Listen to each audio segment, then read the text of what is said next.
आपके पुराने साथी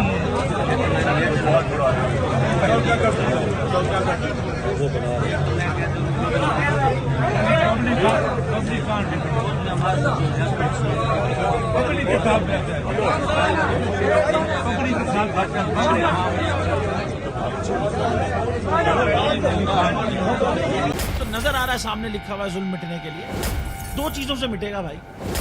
एक अदल की कुर्सी पे जो लोग बैठते हैं ना वो अदल के हिसाब से फैसले करने लगे, दूसरा कौम निकल खड़ी उस जुल्म के खिलाफ, तो जुल्म खत्म हो जाएगा। या इन दोनों में से कोई एक चीज हो जाए या दोनों हो जाए।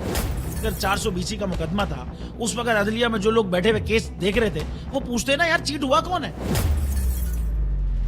जब उनको दिखता कोई चीट नहीं हुआ केस खत्म कर देते। तो जालिम जुल्म कर ही नहीं पाता। 9 जजेस ने नोट बिफोर किया मेरे केस को यार, 1.5 साल चला।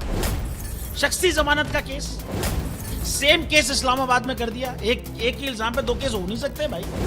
मतलब 60 दिन का वक्त होता है, 102 दिन के बाद मैं जीत गया, केस बरी हो गया, 102 दिन के बाद अपील फाइल की, एक्सेप्ट कर ली। नहीं करते ना एक्सेप्ट, खत्म हो जाता ना जुल्म यार। भरी अदालत में मुझे बरी कर दिया, फिर पता नहीं क्या हुआ 2.5 घंटे बाद का नोट बिफोर, मैं नहीं सुनता ये केस। खड़े रहते अपने फैसले पे, मिट जाता जुल्म। अल्लाह ताला ने बिठाया इस कुर्सी, इन कुर्सियों पे इनको यार, ये अल्लाह ताला की तरफ से फैसले करने हैं। तो या तो ये फैसले आएंगे जुल्म मिट जाएगा, या कौम खड़ी हो जाएगी जुल्म के खिलाफ।